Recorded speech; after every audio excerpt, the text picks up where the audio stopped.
보통 우리가 그 차를 몰고 낯선 곳에 갈 때요. 내비게이션에 목적지 딱 찍으면 아주 정확한 안내를 기대하잖아요. 그렇죠. 뭐 300m 앞에서 우회전하세요 이런 식으로요. 네네.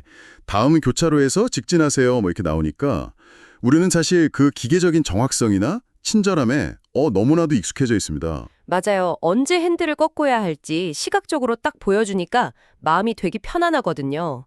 내가 통제력을 가지고 있다고 착각하게 만들기도 하고요. 근데 한번 상상해 보세요. 야간 고속도로를 막 달리고 있는데 갑자기 내비게이션 화면이 까맣게 툭 꺼져버립니다. 헐, 진짜 당황스럽겠는데요? 그렇죠. 근데 심지어 운전대를 잡은 사람이 이렇게 말하는 거예요.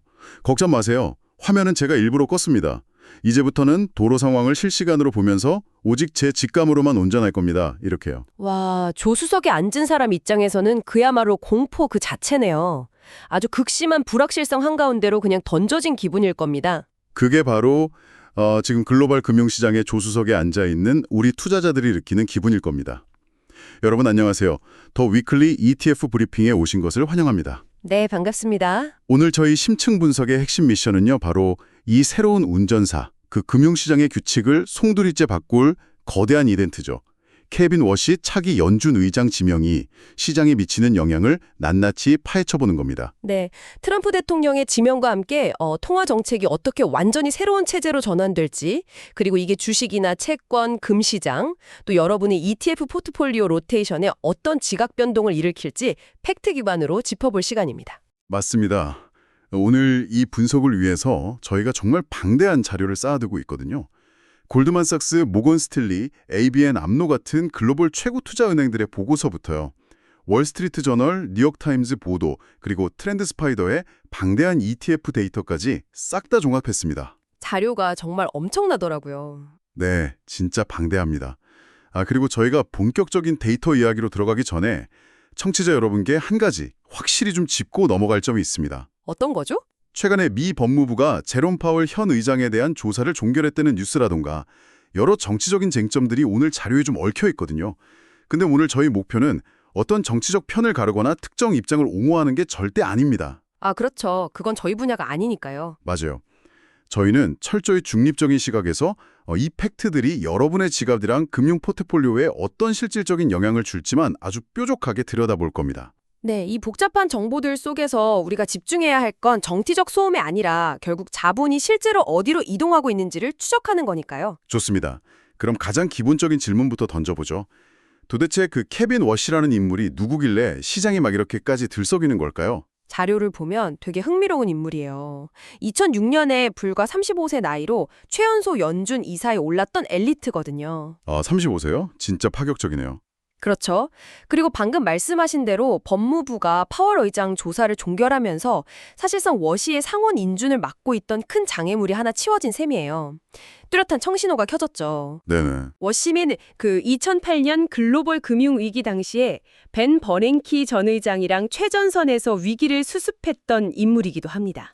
월스트리트랑 연준 사이에서 약간 핵심 연결고리 역할을 했거든요. 실전 경험이 완전 풍부하다는 거네요. 맞아요.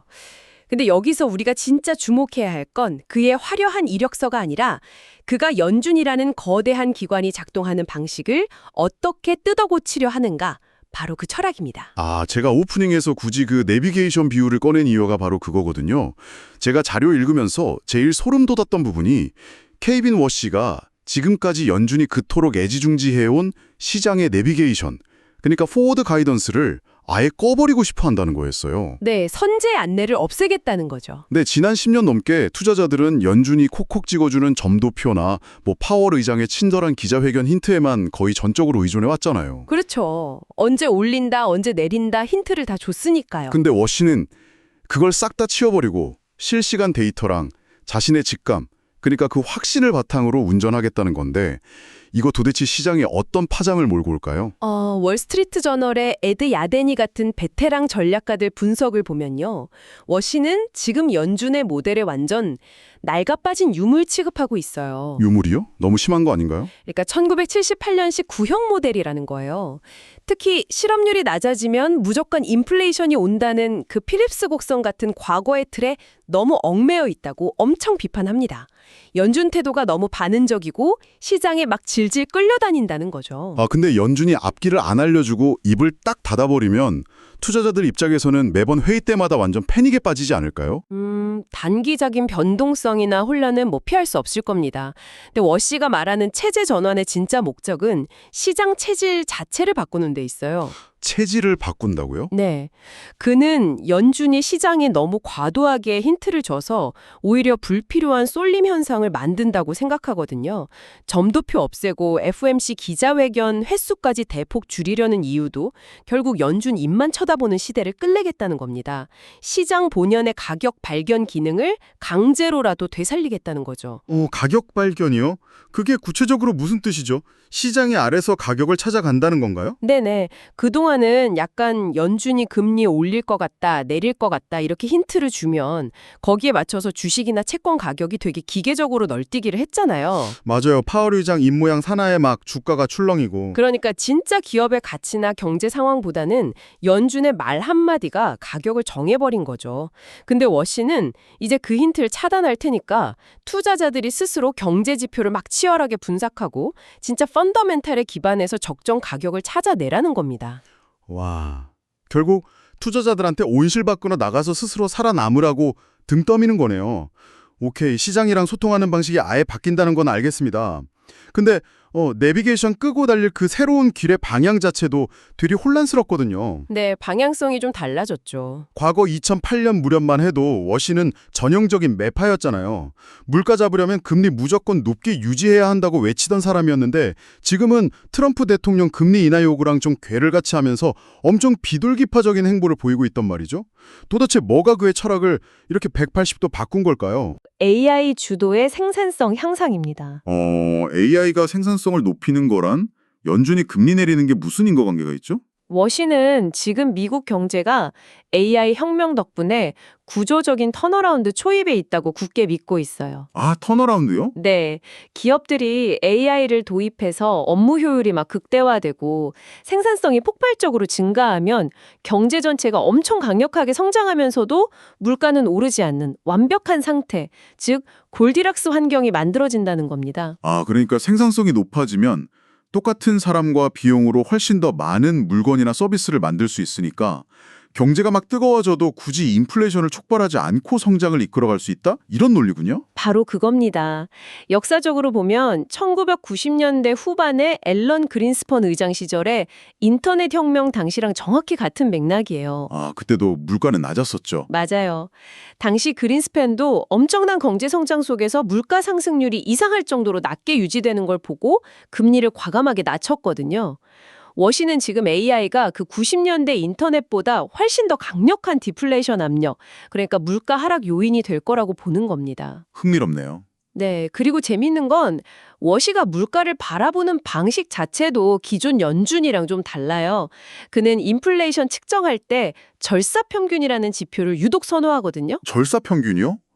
보통 우리는 물가 볼 때 그냥 전체 다 합친 헤드라인 물가나 아니면 변동성 큰 식료품이랑 에너지 뺀 근원 물가를 주로 보잖아요. 절사평균은 처음 들어보는데? 이게 어떻게 계산하는 건가요? 근원 물가가 약간 무조건 식료품이랑 에너지만 콕 집어서 빼버리는 거라면 절사평균은 매달 가격이 제일 많이 오른 상위 품목이랑 제일 많이 떨어진 하위 품목을 기계적으로 그냥 싹둑 잘라냅니다. 아, 위아래 꼬리를 다 자른다는 거네요. 네네. 그리고 중간에 있는 아주 평범한 물가 변동만 모아서 보는 방식이에요. 오, 이거 이해가 확 되네요. 만약에 트럼프 행정부가 어떤 국가에 막 갑자기 엄청난 관세를 때려서 세탁기나 철강 가격이 한 달 만에 미친 듯이 뛰었다고 쳐보죠.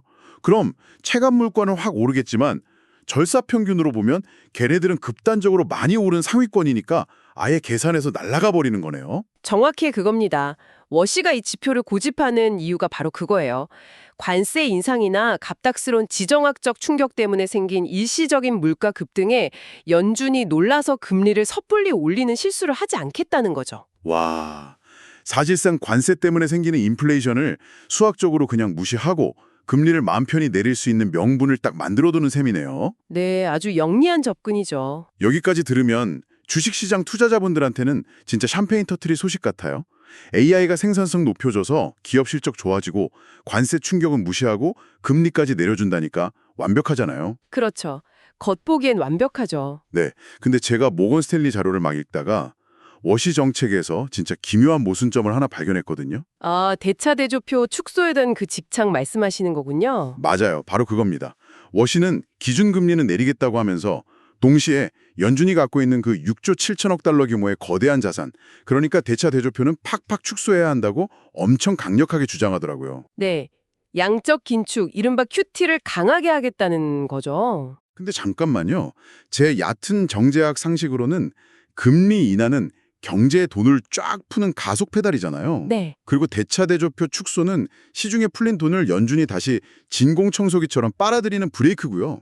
아니 고속도로 달리면서 가속 페달이랑 브레이크를 동시에 막 꽉 밟겠다는 건데 이러면 경제라는 차가 고장나지 않을까요? 맞아요.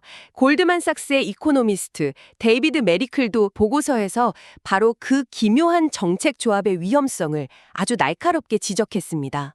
경제학적으로 극히 이례적이거든요. 그러니까요. 왜 굳이 이런 무리수를 두는 거죠? 이 엑셀과 브레이크 동시 조작 이면에는 워시가 오랫동안 품어온 거시경제에 대한 엄청난 분노가 섞여 있습니다. 분노요? 네, 그는 과거 연준이 주도했던 양적 완화, 그러니까 무한정 돈 찍어내서 채권 사들였던 그 정책이 미국 사회의 부해 불평등을 진짜 재앙 수준으로 키웠다고 확신하고 있어요. 아, 풀려난 돈이 거리에 나가서 공장 짓고 서민들 일자리 만든 게 아니라 고스란히 그냥 주식이나 부동산 같은 금융자산으로만 흘러갔다는 거군요. 네네. 그래서 거대한 거품을 만들고 자산가들 배만 불렸다는 거죠. 게다가 연준이 정부 국채를 무한정 사주니까 정부도 막 겁없이 빚내서 펑펑 돈을 썼고요. 아하, 그 부작용을 이제 바로잡겠다는 거네요. 맞습니다. 기준금리를 내리는 이유는 대출이자를 낮춰서 기업들이 실제로 투자하고 일자리를 만드는 메인스트릿, 즉 실물 경제에 산소를 공급하기 위해서고요. 가속 페달의 목적은 실물 경제군요. 그렇죠. 반면에 대차대조표를 축소하는 브레이크는 연준이 더 이상 시장의 쓰레기통 역할을 안 하겠다는 거예요.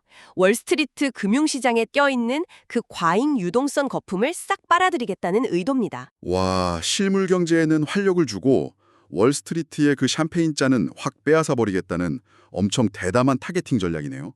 의도는 아주 좋습니다. 근데 현실의 돈이 무슨 꼬리표 달고 움직이는 것도 아니잖아요. 이 가속기랑 브레이크 동시 조작이 당장 채권 시장에 거대한 왜곡을 막 만들어내고 있지 않습니까? 네, 시장은 벌써 그 왜곡을 가격에 반영하고 있죠. 트렌드 스파이더 데이터를 보면요. 워시의 이런 정책 조합이 채권 시장에 즉각적으로 베어 스티프닝을 유발하고 있습니다. 또 어려운 전문 용어 나왔네요. 베어 스티프닝. 우리 청취자분들을 위해서 이게 네 계좌에 무슨 의미인지 직관적으로 좀 풀어주시죠. 아주 쉽게 말해서 단기금리랑 장기금리가 완전히 딴판으로 노는 현상이에요. 따로 논다. 네, 연준이 기준금리를 내릴 테니까 1년, 2년짜리의 단기국채 금리는 얌전하게 내려가거나 유지가 되거든요. 근데 10년, 20년 뒤에 갚아야 할 장기국채 금리는 위로 막 꽁충 뛰어오릅니다. 아니 연준이 금리 내린다는데 장기 금리는 왜 오르는 거죠? 연준이 대차대조표를 축소한다는 게 핵심이에요. 그동안 연준이 사주던 장기국채를 더 이상 안 사고 오히려 시장에 내다 판다는 뜻이거든요. 아, 매물이 쏟아지는구나. 네네. 시장에 장기 채권 매물이 막 쏟아지니까 채권 가격은 폭락하고 반대로 채권 금리는 치솟는 거죠. 이렇게 채권 가격이 떨어지는 약세장, 즉 베어 상황에서 단기금리랑 장기금리의 격차가 가파르게 벌어진다고 해서 스티프닝, 합쳐서 베어 스티프닝이라고 부릅니다. 와, 투자자 입장에서 핵심은 이거네요. 장기 금리가 치솟는다는 건 결국 내가 들고 있는 장기 채권 가격이 아주 박살나고 있다는 뜻이잖아요. 맞아요. 여기서 우리가 채권 ETF 포트폴리오를 어떻게 짰느냐에 따라 말 그대로 생사가 갈리겠는데요. 그러니까 지금 채권 투자자분들이 만사 제쳐두고 당장 확인하셔야 될 개념이 바로 듀레이션입니다. 단순히 채권 만기일이 아니라요. 내 채권 가격이 금리 변화에 얼마나 극심하게 반응하는지를 보여주는 민감도 지표거든요. 아, 듀레이션 숫자가 클수록 위험한 거군요. 네, 숫자가 클수록 금리가 아주 조금만 올라도 내 ETF 가격은 절벽에서 떨어지듯이 막 폭락해버립니다. 그럼 우리 대표적인 국민 채권 ETF들을 좀 도마 위에 올려보죠. 서학개미 분들도 진짜 많이 담고 계시는 20년 이상 장기국채 ETF, TLT, 이거부터 볼까요? TLT는요, 지금 같은 장세에서 가장 조심해야 할 뇌관입니다. TLT 듀레이션이 무려 15.39년에 달하거든요. 와, 15년이 넘어요? 네, 워시 체제에서 대차대조표 축소 우려로 장기 금리가 단 1%만 올라도 TLT 가격은 산술적으로 약 15.39% 날아간다는 의미입니다. 뉴스에서 그냥 연준이 금리 인하한다 이 제목만 보고 무작정 TLT 샀다가는 베어 스티프닝 직격탄 맞고 진짜 뼈아픈 손실을 볼 수 있어요. 헐, 무조건 금리 내린다고 장기채 몰빵하면 큰일 나겠네요. 그럼 만기가 좀 중간 정도인 7년에서 10년짜리 국채 담은 IEF ETF는 상황이 좀 낫나요? IF는 듀레이션이 약 7년 정도라서요. 수익률 곡선에 딱 허리 역할을 합니다. TLT처럼 극단적으로 폭락하지는 않겠지만 그래도 장기 금리 상승 압력에서 완전히 자유로울 수는 없죠. 아, 약간 타협점이네요. 네네. 변동성을 좀 감내하면서 이자 수익 챙기고 싶은 분들한테는 괜찮은 선택지죠. 근데 저는 내 원금이 녹아내리는 건 죽어도 싫다. 확실히 방어하고 싶다. 이러면 어디로 피난 가야 됩니까? 시장 금리가 아무리 요동쳐도 가격 하락폭이 그냥 가벼운 찰거상 수준에 그치거든요. 오, SHY가 완전 피난처군요. 아, 그리고 국제 말고도 우량회사채나 모기지 채권까지 싹 다 골고루 섞어놓은 종합채권 ETF BND도 있잖아요. 이건 어떤가요? BND는 진짜 훌륭한 방패죠. 다양한 섹터에 돈을 쫙 분산해놨고 듀레이션도 중간 수준으로 잘 맞춰져 있어서 지금처럼 한치 앞을 알 수 없는 환경에서 내 포트폴리오 중심을 묵직하게 잡아주는 코어 자산으로 손색이 없습니다. 그렇군요. 요약하자면 채권 투자자 여러분은 이제 단순히 이거 이자 몇 프로 주나 이런 거에 현혹되실 때가 아니에요. 내 ETF 듀레이션이 이 거대한 금리 발작 장세에 얼마나 노출되어 있는지 당장 앱 열어서 확인하셔야 됩니다. 진짜 당장 확인해 봐야겠네요. 자, 채권 시장에서 이렇게 중력의 법칙이 새로 쓰이고 있다면요. 그동안 중력을 거스르고 막 하늘 높이 날아올랐던 주식 시장이라고 무사할 리가 없잖아요. 당연하죠. 주식시장에도 거대한 로테이션이 오고 있습니다. 제가 주식이랑 원자재 ETF 로테이션 자료 보면서 제일 흥미로웠던 테마가 바로 실물 경제의 귀환이었어요. 네, 채권 장기금리가 오른다는 건 주식시장의 기업 밸류에이션 모델 자체를 아주 밑바닥부터 흔드는 엄청난 사건이거든요. 밸류에이션이 흔들린다. 네, 특히 S&P 500 기업 가치를 떠받치고 있는 고평가 소프트웨어나 빅테크 기업들 있잖아요. 그러니까 XLK 같은 기술주 ETF에는 이게 치명적인 부담이 됩니다. 아, 그 기술주들이 유독 금리 상승에 취약한 이유가 그 터미널 밸류라는 개념 때문 맞죠? 청취자분들 이해하시기 쉽게 이거 한 번만 딱 풀어주세요. 네네. 지금 엄청나게 잘 나가는 소프트웨어나 AI 관련 기업들의 현재 주가를 쫙 뜯어보면요. 당장 올해 버는 현금은 사실 얼마 안 돼요. 당장 버는 돈보다는 미래 가치죠. 맞아요. 앞으로 10년, 20년 뒤에 세상을 지배해서 벌어들일 막대한 미래 수익, 즉 터미널 밸류에 대한 환상이 가격의 거의 70, 80%를 차지하고 있거든요. 아득히 먼 미래의 대박 수익을 끌어와서 현재 주가에 얹어둔 상태인 거죠. 그렇죠. 엄청 땡겨온 거죠. 근데 장기 금리가 막 크게 오르면 그 먼 미래의 수익을 현재 가치로 환산할 때 엄청나게 큰 할인율이 적용됩니다. 그러니까 미래 수익의 매력도가 확 꺾이면서 주가가 와르르 무너질 수 있는 위험이 생기는 거예요. 아, 그러니까 연준이 쳐놓은 그 무한 유동성이라는 든든한 보호막이 확 거치니까 투자자들이 야, 10년 뒤에 뚱구름 잡는 먼 미래의 꽃 말고 당장 지금 돈 쓸어 나온 진짜 펀더멘털을 나한테 보여줘라. 이렇게 요구하기 시작하는 거군요. 정확합니다. 바로 그 심리 변화 때문에 섹터 분석 결과를 보면 수혜주들 색깔이 아주 명확하게 나타나고 있어요. 우선 산업재 섹터를 담은 XLI ETF가 완전히 날개를 달았습니다. XLI요? 산업재가 왜 갑자기 뜨는 거죠? 두 가지 거대한 테마가 딱 겹쳤거든요. 첫째는 투자자들이 깨달은 거예요. 아, AI 혁명이라는 게 그냥 눈에 안 보이는 클라우드 소프트웨어가 아니라 거대한 데이터 센터를 막 물리적으로 짓고 엄청난 전력망을 쫙 깔아야 하는 묵직한 인프라 사업이구나. 아, 진짜 쇳덩이와 시멘트가 필요한 사업이구나. 네네. 그래서 캐터필러나 GE 버노바 같은 중장비, 전력 설비 기업들이 지금 떼돈을 벌고 있습니다. 그리고 둘째로는 트럼프 행정부가 밀어붙이는 막대한 재정 지출이랑 미국 내 제조업 부흥 정책이 이 실물 경제 기업들 등에 아주 로켓을 달아주고 있죠. 야, 이 흐름이면 엑스론 모빌이나 쉐보론 같은 에너지 기업들도 엄청 수혜를 보겠네요. 맞습니다. 실물 경제가 막 돌아가려면 에너지는 필수잖아요. 게다가 트럼프 행정부의 그 화석연료 팍팍 해자, 드릴 베이비 드릴, 이 정책의 아주 직접적인 수혜자이기도 하고요. 그렇네요. 근데 사실 제가 섹터 분석에서 제일 놀랬던 건 따로 있어요. 가장 긍정적인 테마 1순위로 금융주 ETF, XLF를 딱 꼽았더라고요. 보통 금리가 오르면 대출이 줄어들어서 은행들이 힘든 거 아니었나요? 금융주가 대체 왜 축보를 쏘는 겁니까? 아주 노골적이고 기계적인 원리가 숨어 있습니다. 아까 저희가 얘기했던 그 베어 스티프닝 현상을 다시 한번 떠올려 보세요. 단기 금리는 낮고 장기 금리는 오르는 거요? 맞아요. 은행의 밥줄이 뭡니까?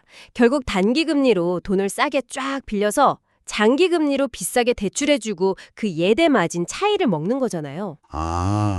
워시 정책으로 단기 금리는 묶여 있는데 장기 금리만 치솟으니까 은행들 입장에서는 예대 마진이 말 그대로 수직 상승하는 거군요. 바로 그겁니다.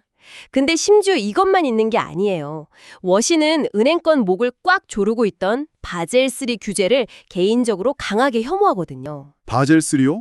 그 규제를 없애면 은행들한테 구체적으로 어떤 혜택이 생기는데요? 바젤3라는 게 은행이 경제 위기 때 막 파산하지 않도록 막대한 현금을 대출해주지 말고 창고에 비상금으로 꽁꽁 묶어두라고 강제하는 아주 빡빡한 자본 규제입니다. 안전빵으로 돈 쟁여두라는 거네요? 네네. 근데 워시가 연준 의장이 돼서 이 규제를 확 폐기하거나 대폭 완화하면 어떻게 될까요?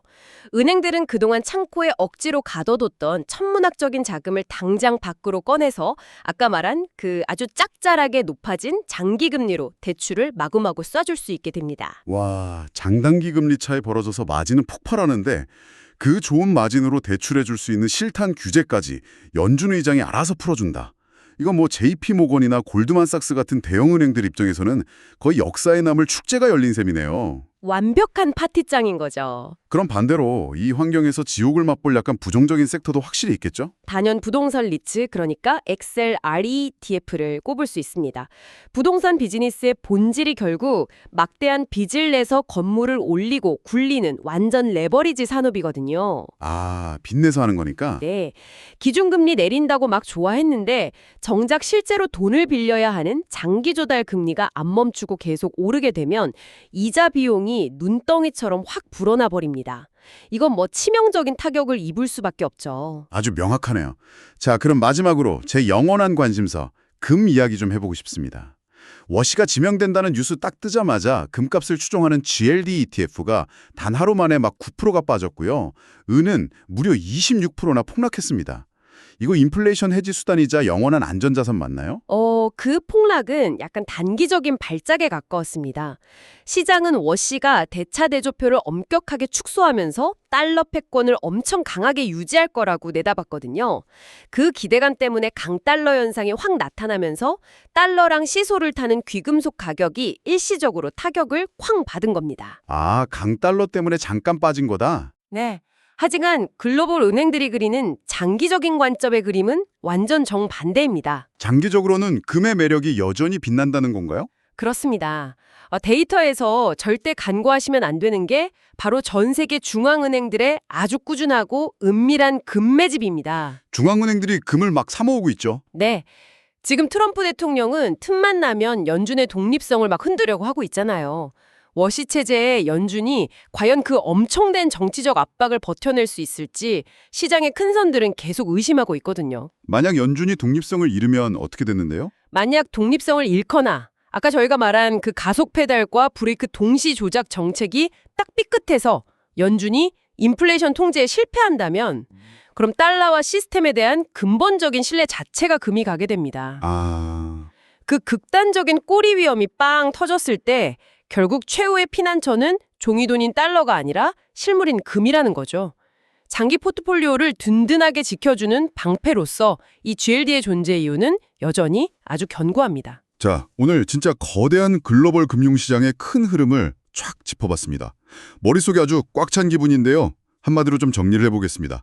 케빈 워시가 이끄는 새로운 연준은 친절하게 목적지를 읊어주던 내비게이션을 그냥 뜯어내버렸습니다. AI가 가져올 생산성 폭발에 국가의 명운을 확 걸고 기준금리는 내리되 거대한 대차대조표는 무자비하게 줄여나가는 그야말로 엑셀과 브레이크를 동시에 밟는 하이브리드 체제로 진입하고 있습니다. 네, 그렇기 때문에 청취자 여러분은 이제 더 이상 연준의 힌트나 파월의 입모양에만 매달리지 마시고요. 앞으로 엄청 거칠어질 변동성에 대비해서 닷을 딱 내리셔야 합니다. 맞습니다. 채권 포트폴리오는 아까 말씀드린 대로 듀레이션을 짧게 가져가서 자본 손실을 확실히 방어하시고요. 주식은 뜬구름 잡는 그 먼 미래의 가치보다는 지금 당장 땅을 파고 기계를 돌리는 산업재나 금융, 에너지 같은 실물 경제 가치주로 짐을 옮겨 짓는 아주 전략적인 로테이션이 반드시 필요합니다. 와, 완벽한 실전 가이드네요. 그럼 여기서 우리 여러분이 오늘 주식창을 딱 덮기 전에 꼭 한번 곰곰이 씹어보셨으면 하는 아주 묵직한 질문 하나를 던지면서 오늘 심층 분석을 마무리하겠습니다. 어떤 질문이죠? 워시와 연준은 AI가 막 마법처럼 경제의 생산성을 확 끌어올려서 인플레이션을 알아서 잠재워 줄 것이라고 아주 굳게 믿고 있습니다. 그런데 말이죠. 만약 그 거대한 AI 붐이 실질적인 기업의 이윤과 경제 효과로 나타나는데 우리가 기대한 것보다 훨씬 더 오랜 시간이 걸리거나 심지어 그게 그저 과장된 거품이었다면 어떻게 될까요? 상상하기도 싫은데요? 그러니까요. 지금 당장 관세 인상 폭탄에 글로벌 지정학적 위기 때문에 체감 물가는 막 멱살을 잡고 오르려고 꿈틀대고 있는데 저 멀리 보이는 생산성 향상이라는 신기루만 맹신하다가 연준이 금리라는 최후의 방어선을 너무 일찍 허물어버린 거라면요. 과연 우리는 물가는 미친 듯이 오르는데 경제는 차갑게 멈춰버리는 그 1970년대식 스태그플레션이라는 최악의 악몽을 무사히 피해갈 수 있을까요? 와, 이거 진짜 주말 내내 머리 아프게 고민해봐야 할 주제네요. 네, 이번 주말에 포트폴리오 쫙 점검하시면서 스스로에게 이 질문을 꼭 던져보시기 바랍니다. 내비게이션이 꺼진 어두운 도로, 이제 여러분의 진짜 운전 실력을 발휘할 때입니다. 오늘 심층 분석 시간은 여기까지입니다. 여러분, 안전운전하십시오. 감사합니다.